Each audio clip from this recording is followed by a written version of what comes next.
HelloFresh takes the guesswork and the extra hassle out of planning and preparing delicious meals for dinner.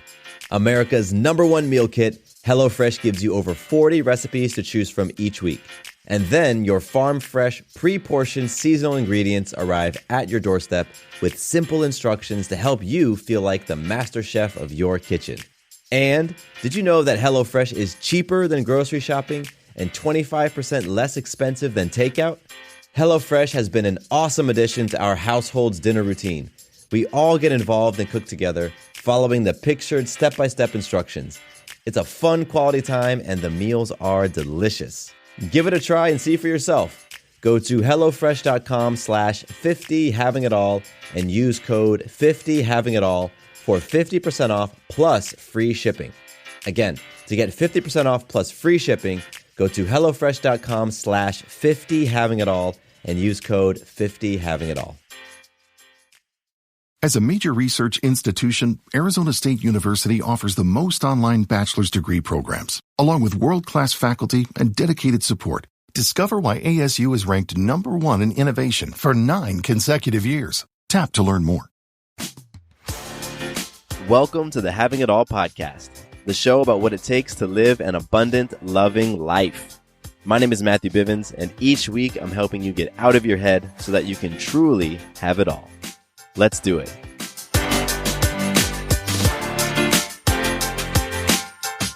What's going on, everybody? Matthew Bivens here, and welcome to the podcast. I'm super excited and appreciative that you're hanging out today, particularly those of you who have been having a tough go today. For those of you who this day or this week has just been challenging and it's required you to dig deep just to stay afloat, right? And you feel like all sorts of things have been hitting you. Life has been hitting you from the left and from the right, yet you decided to make a deposit into yourself by listening to this particular episode. For you especially, I'm grateful because I know what that feels like. I know what it feels like when, you're just getting your butt kicked. And yet it's in those moments that when you choose to love on yourself, when you choose to take care of yourself, when you choose to do something for you, that's when it really matters. When it's hard to do, that's when it matters. So I get it. And I'm appreciative that you're showing up today for yourself and diving into this conversation. And boy, do we have a conversation today. I say that right now in this moment as I'm recording. I don't necessarily know how the episode's going to flow. So it'll be interesting when I listen back to this because we're talking about masculinity today. And I've had this episode earmarked on my notes for a little while because I knew I wanted to dig into some of my masculinity beliefs and stories, but I just didn't. I don't know. I guess I hadn't felt truly inspired until now to do it. So just as a word of warning, there's definitely going to be some language in this episode. I am not going to hold back because of the subject matter. I'm just going to let it rip because I feel pretty passionately about some of this stuff. So, this is not one to listen with young ears in the room. All right, let's kick things off the way that we have been for some time now. Let's talk about some magic. And I've had some pretty incredible magic. I've created some incredible magic in my life recently. And again, magic is your ability to influence yourself, others, and life to create something powerful and amazing in your life. And you are creating magic all the time. Yes, you are. There's magic that you have created today, probably within the past hour. And you may not be aware of it. You might be ignoring it, totally oblivious to it. And so what I want to do is help to bring awareness around the fact that you are a magical person. You are a creator of magic. So my first example, it really happened because of all of you. The podcast this past weekend passed 500,000 downloads. Wow. Yeah. That's something that I didn't think about when I launched this show over 2 years ago. I really didn't have numbers in my head, but having hit that milestone, that's pretty incredible. 500,000 downloads. And it was because of you. You've tuned in, you've subscribed, you've listened to episodes, and you've allowed the content to really seep in, and you've walked away with some powerful nuggets, some takeaways, and then you've returned. And, by doing that, we together hit 500,000 downloads. Pretty freaking cool. And I just want to say thank you. Thank you for listening. Thank you for tuning in. Thank you for supporting the mission of this show, which is creating your abundant, loving life. And just, by being it. So I'm eternally grateful to you. I really am. So 500,000 downloads, that was my first piece of magic. And my second piece of magic is something I influenced myself to do.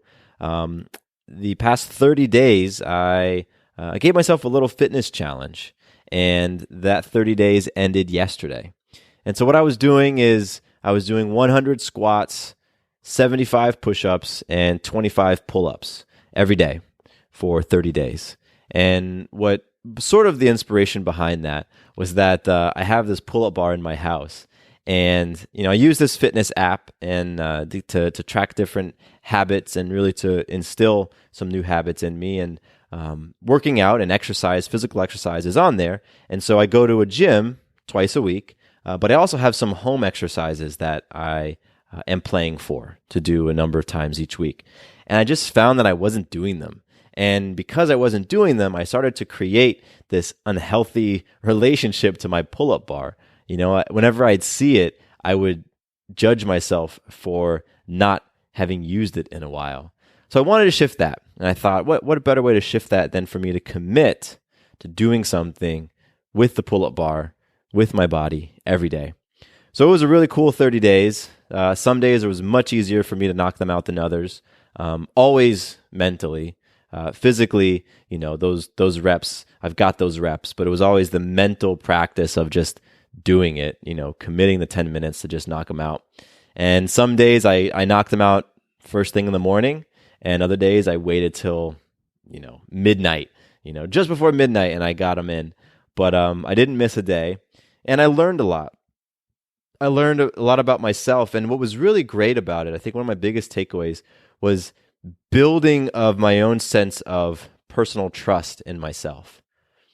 I have started and stopped a lot of goals in my life, a lot of goals, and I've accomplished a lot of goals. But it's funny how I don't focus on the goals I've accomplished. I simply focus on the ones that I've started and then stopped. The areas where I have been inconsistent. And then I judge myself and I say, well, you're never going to have the type of, business that you want because you can't keep this little goal. You're never going to achieve the type of fitness you want because you can't even do this thing, right? You're never going to be the type of peaceful, calm person you want because you can't even meditate 5 minutes a day. Those are like the thoughts that would go through my head. And so, to commit to 30 days, to show up for myself for 30 days and to do it, it helps to re-script those thoughts or at least replace them, and just showing up for myself and doing that. It's like, wow, I can trust that, when I make a commitment, I can follow through. And I know there's so many other examples of my life where I have followed through on commitments, but setting this one and checking things off on the calendar, it was really awesome. And one of the things I noticed was that there were ripples. After about a week of being consistent, I wanted to start incorporating different habits in my life. And I wanted to start doing other things because I was experiencing momentum in this one area. So I said, it's been a while since I've sat down and read a book cover to cover. Let me work on doing some more reading. And since then I've gotten up early a number of times. I was up at 5:30 this morning to read. I just got up. It's quiet in my house. Maya wakes up about 7 a.m. So I knew I had an hour and a half if I got up at 5:30 to just have the house to myself. It's peaceful, it's quiet, and read. That is something that I highly doubt I would have done had I not been in this 30-day fitness challenge. So the ripples really just kind of go out and they touched my life in all these different areas. So that was total magic. And stemming from this experience, I want to bring that type of feeling of accomplishment, feeling of trustworthiness in yourself. I want to bring it to all of you. So I plan on creating something around this 30-day idea. A group, some sort of challenge, or I don't know exactly what it is, but I'm noodling on different things, and I really want to bring this to the Having It All community because I got so much out of it. Sarah did it with me as well, by the way. She jumped on board after my first day when I told her what I had been doing. She's like, "Oh, I'm in." And having her there with me was huge because I knew that she was going to get her checks on the calendar. So it helped hold me accountable to putting my checks on the calendar. So I want to bring this to you, to the community, and now I'm holding myself accountable, having put it out in the episode like that. So stay tuned. There will be some details. I want to share some listener love now. I always get such amazing emails from you all, amazing reviews on iTunes, and today's listener love comes from Instagram. I've been more open to Instagram lately, so I want to give a shout out to Wendy. And Wendy, thank you so much for tagging me on the episode you were listening to, and for sending me your ideas on different things you would like me to cover in the podcast, and for just the conversation. It was very cool. And so Wendy was listening to the episode, My Personal Mission Statement, What Knowing What You're Playing For Will Change Your Life. And I love what you did, Wendy, and I'm encouraging you all to do it as well. Take a screenshot. Take a screenshot of you listening to the episode on your phone, whatever podcast player that you have, and then post that on Instagram and tag me in it. And that is such a cool way to let me know, hey, this is what I'm listening to. This is what episode I'm being inspired by right now. And we can get into a cool conversation and dialogue about it. HelloFresh takes the guesswork and the extra hassle out of planning and preparing delicious meals for dinner. America's #1 meal kit, HelloFresh gives you over 40 recipes to choose from each week. And then your farm-fresh, pre-portioned seasonal ingredients arrive at your doorstep with simple instructions to help you feel like the master chef of your kitchen. And did you know that HelloFresh is cheaper than grocery shopping and 25% less expensive than takeout? HelloFresh has been an awesome addition to our household's dinner routine. We all get involved and cook together, following the pictured step-by-step instructions. It's a fun quality time, and the meals are delicious. Give it a try and see for yourself. Go to HelloFresh.com/50havingitall and use code 50havingitall for 50% off plus free shipping. Again, to get 50% off plus free shipping, go to HelloFresh.com/50havingitall and use code 50havingitall. With the Lucky Land Slots, you can get lucky just about anywhere. This is your captain speaking. We've got clear runway and the weather's fine, but we're just going to circle up here a while and get lucky. No, nothing like that. It's just these cash prizes add up quick. So I suggest you sit back, keep your tray table upright, and start getting lucky. Play for free at LuckyLandSlots.com. Are you feeling lucky? No purchase necessary. Void where prohibited by law. 18 plus terms and conditions apply. See website for details. So, Wendy, thanks again for that. Again, I loved your suggestions on topics. You had some suggestions about learning how to receive help and asking for help. I think that's great. And then just getting into the topic of how to talk about deep, sensitive, maybe even taboo topics with kids. That's huge. So I might do something around those two things in the future. So, Wendy, thanks so much. And if you want to connect with me on Instagram, it's Matthew_Bivens. And right now, you'll see I don't post a lot, but I do use it for connecting with people. And, I do love having conversations. I love hearing your feedback. I like hearing your topic suggestions. Those are particularly awesome because then I can create the content that you want. I can talk about the things that you want to hear. I think that's super crucial. And then, if you have anything else, you just want to send some love, whatever, hit me up on Instagram. You can also email me, mattcbivens@gmail.com. And then I've got the contact form on my website, matthewbivens.com, and get in touch. All right, let's talk about masculinity. So when I first started thinking about what I wanted to share about masculinity, I just kind of listed off a bunch of things. And I didn't really know how I wanted to, like, the vibe of this conversation, because there's a lot of things people have written about masculinity that you can go read. And I did a little bit of research. I typed in masculinity complexes or stereotypes about masculinity or different things like that. And there's a lot of really smart, well done, thoroughly researched articles and information out there. And if this topic piques your interest, go and do a Google search. What I'm going to be sharing is my experience, particularly the things that trigger those fucking masculinity stereotypes. The bullshit, really. The bullshit that says this is how a man is supposed to be. This is how a man is supposed to act. This is how a man is supposed to behave. Because there's different areas in my life, different things that trigger those beliefs in my mind. And when those beliefs are triggered, I inevitably feel like less than a man. And this episode has a number of purposes. One of the purposes is that I want to be vulnerable and I want to share. And I want to, give you listening insight. Maybe you're a female listening right now. You get insight into the male brain and the male experience. If you have a partner, a husband, boyfriend, or whatever, and you're like, why is he always acting like this? Well, I'm gonna share some things that might be the reasons why he's behaving the way he's behaving. I also want to share and just be an example for other men, because you know what, men?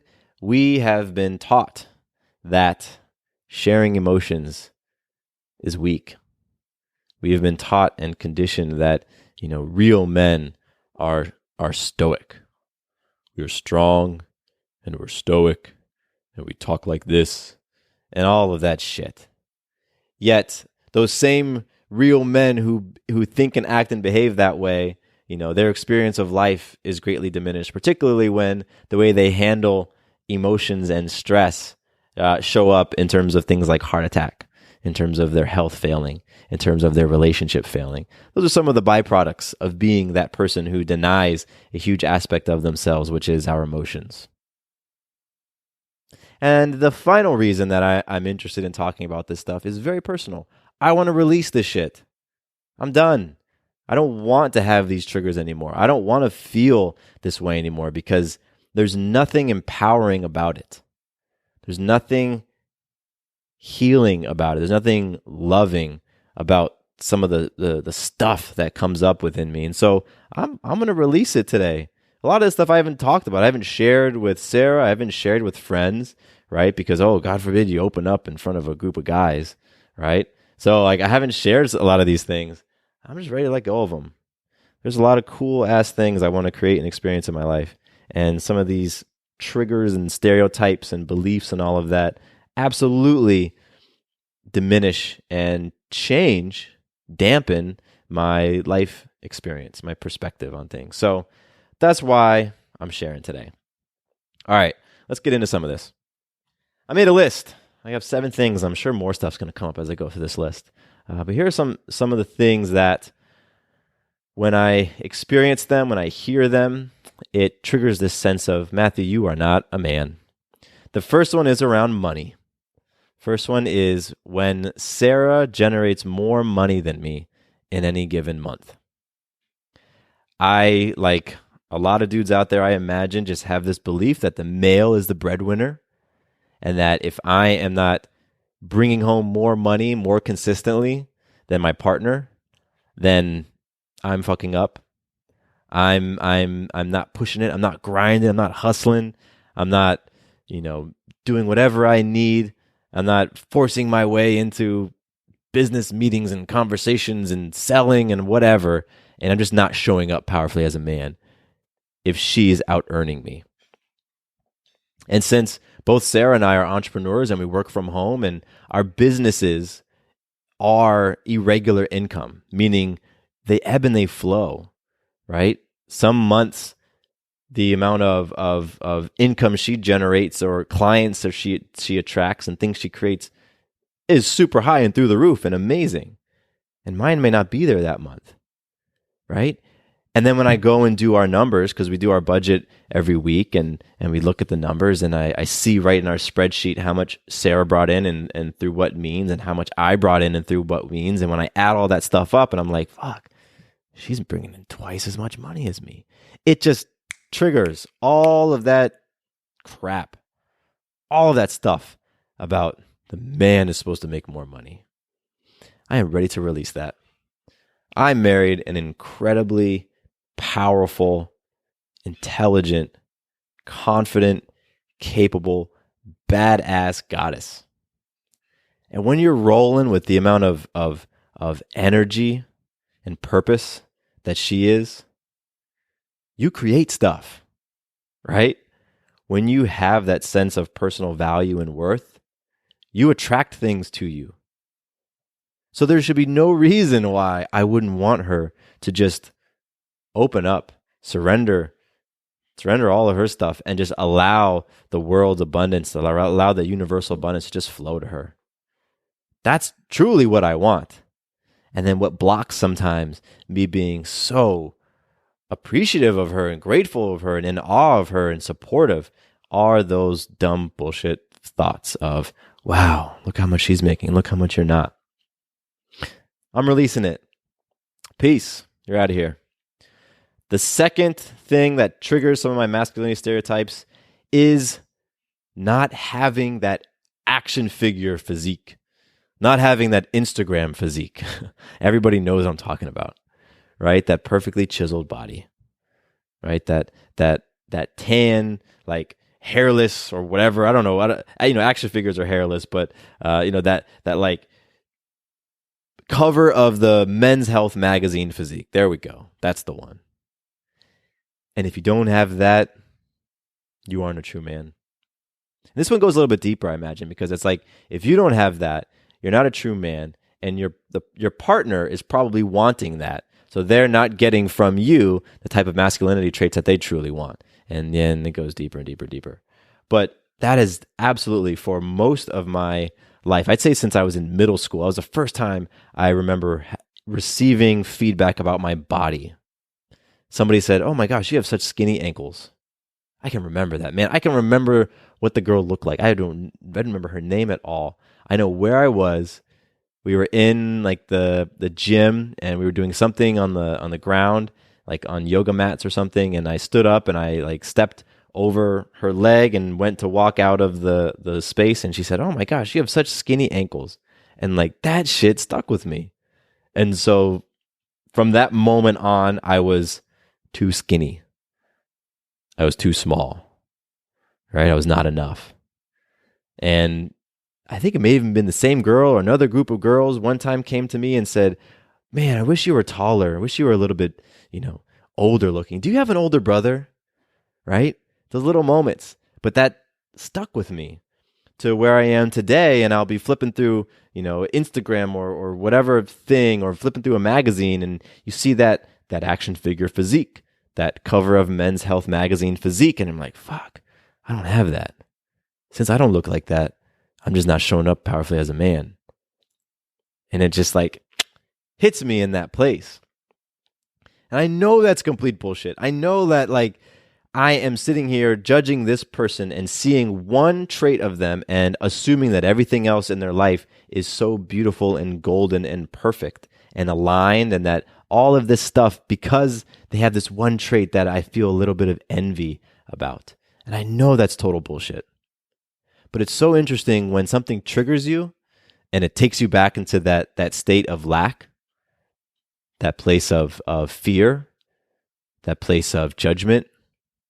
It's so interesting how all of the lessons and the tools and the higher states of being, those higher perspectives, those elevated beliefs, they just go out the window. They're just gone. It's like they never were even within you at all. It's so funny how that happens. And so for me, that body image is definitely something that I'm ready to release. Get the fuck out. Peace. Number 3 for me, I've never been in a fist fight. I have never been punched in the face. I've never been seriously punched in my whole body, anywhere in my whole body, and I've never punched another person, right? And because of that, I have these feelings that like I don't know myself in some way. Like I can't defend myself. I don't know my strength, or I'm not even strong. Like I think part of that trigger for me is I haven't been in a fight because I've run away from any opportunity to fight. I've run away from any scenario, and men don't run away. That's not what we do. And it's so interesting because who the hell wants to be punched in the face?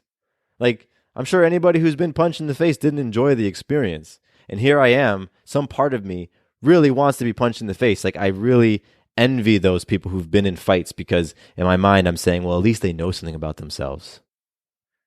At least they know how to fight and defend themselves. And I'm equating that with some form of manliness. Men do that. Men fight and they wrestle and they're violent. And you aren't a man because you've never done that. That was a really interesting one for me. By the way, when I was making this list, like that one came out third and I was like, wow, yeah, that's so true. That's in there. Like that belief is really in there. And it's so funny because I can, I can hold on to that belief and discount every challenging, ass-kicking situation that I've ever been in. Actually, I won't call it ass-kicking. I don't necessarily mean, fighting. I mean a situation, a scenario that is like kicked your butt emotionally, right? I will discount and negate any tough situation that I've been in when I think about the fact that I've never been in a fist fight. It's like, oh, it's okay. You've experienced loss. You've experienced relationships ending. You've experienced, the death of ego in many ways, and that's okay. But you've never been in a fight, so you really don't know. It's fascinating. It's fascinating what we come up with. What we come up with to defend those thoughts and beliefs that we have. So I'm ready to let that one go. Peace. Get the fuck out of here. Next, growing up in a household with 3 women and not feeling manly as a kid. So when I was 9, going on 10, my parents got divorced and my dad moved out. And from that point until I left for college, so, about 9 years, I was in the house with my mom and my 2 sisters. And at some point in time, I had this belief that because I grew up in a household of women, I just didn't learn many manly skills or manly traits. And instead I adopted, and again, this is total bullshit. I'm just letting you know some of the stuff that goes in my mind. I adopted all these emotional traits and these, these feminine aspects to myself. And now as a result, I don't know how to relate to manly things or manly men or tap into my manly side because I spent those formidable years around women. And I'll reinforce that by saying that I get along with women much better. Throw me in a room of women and I'm cool. Throw me in a room of men, I'm like, I'm awkward and I'm comparing myself. And I think of work situations like, oh yeah, of course, you've always gotten along better with women and work better with women in groups. And that's not true. None of that stuff is true, but it's just easy to create those examples to reinforce this belief that doesn't serve me. There's so many amazing things that I have received from growing up in a household of women. There really, truly is. And I love those aspects of my personality and my experience that were so unique to that situation. It's made me a better father, made me a better husband, it's made me a better lover, made me a better friend, it's made me a better man. Yet, there are those moments when I will allow that life experience and really me not having any control over it, right? I couldn't control my mom and dad getting divorced and leaving and where I lived. I did have an option at one point. My dad said I could come and live with him if I wanted, but at that point he lived about 45 minutes away and I didn't want to change schools and, my whole sphere, my circle of friends, everything, my bubble was where my mom lives. So no, I wasn't gonna to leave, but I did have choice. But here I am, looking at the whole situation and making it mean something about who I am as a man. And that is fascinating.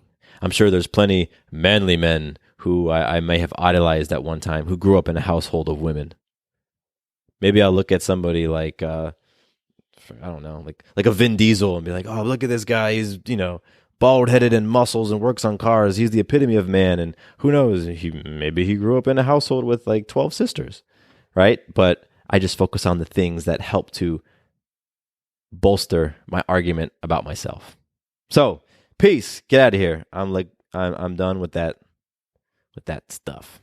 Judy was boring. Hello. Then Judy discovered ChumbaCasino.com. It's my little escape. Now Judy's the life of the party. Oh, baby, mama's bringing home the bacon. Whoa, take it easy, Judy. The Chumba life is for everybody. So go to ChumbaCasino.com and play over 100 casino-style games. Join today and play for free for your chance to redeem some serious prizes. ChumbaCasino.com. No purchase necessary. Void where prohibited by law. 18 plus terms and conditions apply. See website for details. Hello, it is Ryan, and I was on a flight the other day playing one of my favorite social spin slot games on ChumbaCasino.com. I looked over at the person sitting next to me, and you know what they were doing? They were also playing Chumba Casino. Coincidence? I think not. Everybody's loving having fun with it. Chumba Casino is home to hundreds of casino-style games that you can play for free anytime, anywhere, even at 30,000 feet. So sign up now at ChumbaCasino.com to claim your free welcome bonus. That's ChumbaCasino.com and live the Chumba life. No purchase necessary. VGW. Void where prohibited by law. See terms and conditions. 18 plus. The next one, and there's two more after this. Not being able to grow a James Harden style beard. If you don't know who James Harden is or his beard, go Google him. He's a basketball player. He has a big old beard. And I've never been able to grow a ton of facial hair. And it's funny, I feel like every year my facial hair gets a little bit more thick, a little bit more dense. But I feel like I'm always wanting it to look different. Wanting to have that manly beard, because in No Shave November, that's when all the real men grow big old beards. And if you can put a pencil in your beard and it stays, then you're a man and shit like that. And that one probably has some real sneaky roots, and that they go deep, because some of the other ones I feel like there are things I could actually do, right? Like I could go get a job and make more money than Sarah. I could change my diet and emphasize working out and put on more muscle. But there's not much I can do to like grow a beard. Like I can't do a whole lot to get a real thick, dense beard. And so I think that there's something about this one that still like just has like a nagging like scratch at my heart, because it's like, you won't be able to do this. You won't be able to do this. But it's just so funny, right? Equating hairiness to masculinity. And all of the stuff that has come along with that, the male grooming products and all of the different things. It's like, this is what being a man is. You go on the website, Art of Manliness. There's like a dude with big facial hair. Like, that's what we say men are. Men grow big, thick mustaches and big old beards, and we can do it whenever we want. We can just squeeze, and the hair grows out of our faces. And so that's totally something that I have held on to over the years, probably since college. That was when dudes were actually growing beards and doing different things with them, and that was a topic of conversation. And I had friends who then grew really big old beards, and I just never could. So that's something that I'm like, get the fuck out of here. My facial hair has nothing to do with who I am as a man. So peace. Number 6 for me is the fact that I never really dated a whole lot. I had a few relationships starting when I was 17. That was my first actual relationship, which lasted for a summer, and then I went off to college. And then relationships kind of sprinkled here and there through my 20s. But I was never like a dude that dated a whole lot. And I think what's wrapped up in that is this belief or perception of myself that I am not a quote unquote ladies man. And that it says something about my man essence that all these women didn't want to flock to me to date me, or I didn't have the confidence to approach women, right? All of these different aspects go into these beliefs that I have around the fact that I haven't dated a whole lot, and I never did. Despite having the desire to, I just never did. And so that's an interesting one for me, because it's almost like, in at least on TV and movies, there's conversations, you see a group of men talking about all the women they've slept with, all their conquests, right? And I don't think I've ever been in that sort of exact type of conversation where we're just comparing notes, basically. But I've been in some sort of conversation like that, right? Where we're talking about different experiences, and it was definitely more evolved and elevated than what you might see in movies and stuff. But it's had the same sort of ego stroking undertones to it. That there was an aspect of the conversation that whoever here can share the wildest sex story, or whoever here has slept with the most women, you kind of like, you walk away from that with your chin up a little bit higher. Like, yeah, like I got the stuff, because all these women want me. And that has always been an interesting thing to me, particularly because it's funny. Like, the tradition is to date and then find a person, and then you're with that person, right? Like, that's sort of what the American culture really pushes and promotes in a lot of ways. And yet we celebrate people who have a lot of partners and don't settle down in that fashion, or at least wait until the right time. It's like, I don't know, that's just, these thoughts are kind of, might sound a bit confused because they're just coming out of my brain, out of my mouth right now, straight from my brain. But, we value the monogamy aspect of relationships, yet not even so secretly. I was going to say secretly celebrate non-monogamy, but it's pretty overt, at least with men. With men, it's like you celebrate the number of sexual partners that you've had, and the more the better. Don't get too many though, because then you're like, you're the man whore and you're unclean or whatever. But like, you want to have a healthy number, like in the teens or 20s. At least that's what the bullshit stereotype in my mind says is healthy. Have teens or 20s number of partners, and you want to have had those partners between like 18 to, I don't know, 28 during that 10-year span, and then stop. And then you're done. Pick your one and be happy with that person. It's just interesting shit. It really is. And since I was never a person that dated, I, didn't, growing up and going through teens and 20s, didn't sleep with many different women. I didn't have a lot of different sexual partners. So I didn't feel like a man in that area. I felt inexperienced, and there's self-image things tied in there. And there's absolutely confidence things wrapped up all in there. So that is something I am ready to release. Because again, you can't change that. I'm not changing my dating pattern from 15 years ago, and I'm not going to do about that shit. So get the fuck out of here. I'm done. Peace. Last one. This is interesting. This one came up for me when I was watching a commercial. And in this commercial, I don't know what the brand was. Maybe I shouldn't say it in case they want to sponsor the show. But in the commercial, there was like a bunch of people talking about whatever the product was. And there was a guy and a girl. And the girl said something to the extent of, now you need to build us a new deck. And it was like, a joke in the commercial. And then the dude gets to work and just kind of builds them a new deck. And as innocuous as it was, it's just a commercial. It triggered me because I felt like I was less of a man because I'm not like a builder.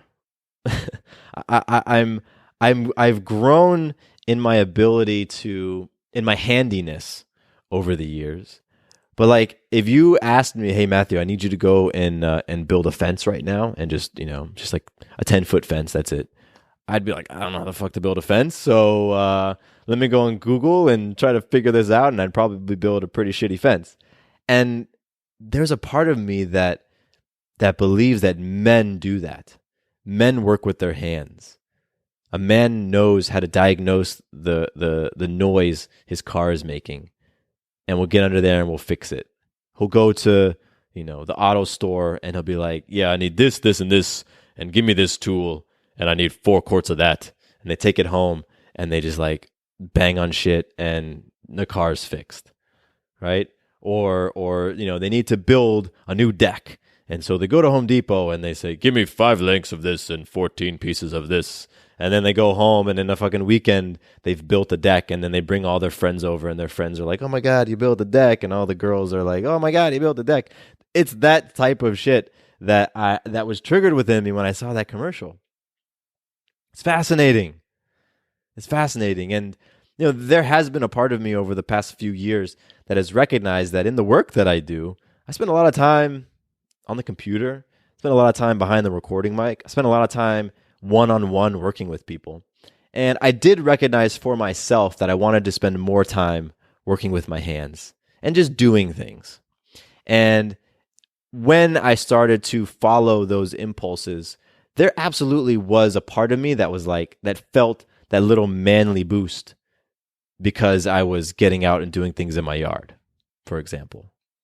And for sure, this year when I planted my garden, the second year that I've done a home vegetable garden, and I built raised garden beds, and I went to Home Depot and I said, I need 2 lengths of this and give me 14 boxes of these screws. And I went to my neighbor and I said, let me borrow your drill. And I went to my yard and I drilled shit together and I built stuff and I took pictures of it because I was proud, right? Like I participated in that. I reinforced that stereotype. And now I'm not saying that I want to stop all of my house projects, because I've actually realized that I enjoy that. Like I enjoy doing things with my hands. I enjoy using tools. What I am ready to release is this belief that I am not manly because there are certain things I can't fix, or I'm not willing to fix, or I'm not interested in fixing. There's certain things that I don't know how to build. I don't know how to use a jigsaw, right? And because I don't know how to do that, it means I'm less than a man. I'm ready to let go of that bullshit because it is complete bullshit. That's my list. Those are the 7 things, the 7 triggers right now that kick in some manliness bullshit. Oh boy, I didn't even talk about bedroom stuff. Wow, that's funny. There's nothing on here about bedroom. Maybe that's because I did an episode not too long ago with one of my friends, and we talked about insecurities in the bedroom. Yeah. And that's probably where I like shared all of that stuff. So go back and listen to the episode, Insecurities in the Bedroom, and you'll hear some absolute things around manliness that are connected through the bedroom experience, that intimate sexual experience. But there's definitely things in there about, size. Like, am I big enough? Is this going to satisfy women? Do I leave women saying, oh my gosh, that was incredible, I have no words, and I went to heaven and I saw the planets and I met Jesus and I came back down, and then they go and share with all of their girlfriends, you need to go and talk to Matthew and see if he'll have sex with you. Like, there's total bullshit like that spinning around in my head, and most likely influenced by porn. Definitely influenced by porn. I spent many years watching porn. That's where I got my sexual education. That's what taught me what being a man in the bedroom is supposed to look like. So you can imagine all the sorts of things that I've picked up from that. And that's a really interesting experience of mine that I constantly find there's still threads of that stuff, because I've been working on that porn attachment and those porn beliefs and all of those self-image things and performance things. And this is how this is how a man pleases his partner and what that looks like. And this is the role that a man plays in the bedroom. And you're supposed to finish this way, and you're supposed to make her have this many orgasms, and make her make these noises, and make her squirt, and all of those things, all of those bullshit things that you pick up when you are viewing something with a naive mind, with an inexperienced mind, with an immature lens, an immature mind, and you're viewing them through a certain filter. You can pick up a lot of those things. So you can add sex. You just add sex as my number 8, because there's a whole host of things around masculinity that's all tied up in there when it comes to sex. And that's it. I want to leave this conversation there because, again, this was me sharing. This is me opening up. Here's my experience. Here's insight into a male's perspective, this male's perspective, my perspective, and here's me releasing this stuff, letting it go. Fucking done with it. I would love to create a dialogue around this. And this episode, I get a lot of emails and messages from women. And so I am very interested in hearing from you men who are listening right now, because I know for a fact that you have your own triggers, things that trigger these bullshit ideas of masculinity in your mind. And I know that those triggers are creating a certain experience in your life, an experience in your relationships, an experience in your self-identity and how you look at yourself, how you feel about yourself within other groups of men. It's probably impacting your work. It's probably impacting your career. It's impacting your health. I know you have that stuff, and I want you to share. I'm not even going to say I want you to share. I'm creating a space by being the example of, hey, here's my stuff. I got no shame with it, because I understand that when I release this, I elevate, I become lighter, right? And I'm looking to show up powerfully as a man in my own definition of manliness and masculinity and manhood. I've defined for myself what it means. I use the phrase beast mode. Beast mode to describe what it looks like when I'm showing up powerful as Matthew. And so I'm opening it up. Men, if you want to reach out, if you want to connect, if you want to share some of your triggers and those stereotypes that you've had and those things that you've struggled with around masculinity, I would love to be there. I'd love to support you in releasing those things. You can hit me up, mattcbivens@gmail.com. That's my direct email address. I read every email that hits that inbox. You can also hit me up at Matthew_Bivens on Instagram and on my website, matthewbivens.com. There's a number of ways to get in touch with me. And I'm putting out there that together, men and women, we support shining light on these unhealthy stereotypes. And we support our own process, our own exploration, and our own decision to release those stereotypes so that we can create a different experience, so that we can create a different perspective.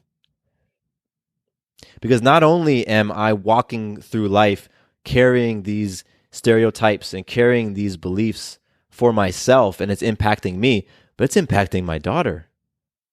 It's impacting Maya. She's watching me. She's seeing how I view and feel about masculinity, not necessarily through what I say, but how I behave. She's picking up on those things, and it's getting in, and it's writing code for her. And for you out there, if you have a spouse, a partner, a sister, a brother, your parents, your friends, they're all being impacted by who you are being. And who you are being is indicative of the beliefs that you're holding. So I'm putting that out there. Let's release these ideas of masculinity, these old, outdated, unhealthy, non-helpful ideas about what it means to be a man.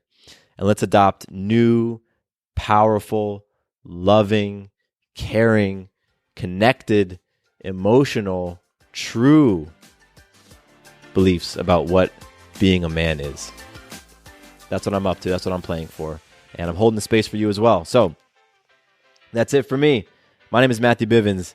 Here is to you having it all. Quick note about the Having It All podcast. I am not a doctor nor a licensed therapist. I'm a guy with a story and a passion for conscious conversation. My thoughts, opinions, and beliefs are my own. So please consult with your doctor or healthcare provider regarding any questions or issues you have related to your personal, physical, or mental health. With the Lucky Land Slots, you can get lucky just about anywhere. This is your captain speaking. We've got clear runway and the weather's fine, but we're just going to circle up here a while and get lucky. No, nothing like that. It's just these cash prizes add up quick. So I suggest you sit back, keep your tray table upright, and start getting lucky. Play for free at LuckyLandSlots.com. Are you feeling lucky? No purchase necessary. Void where prohibited by law. 18+ terms and conditions apply. See website for details.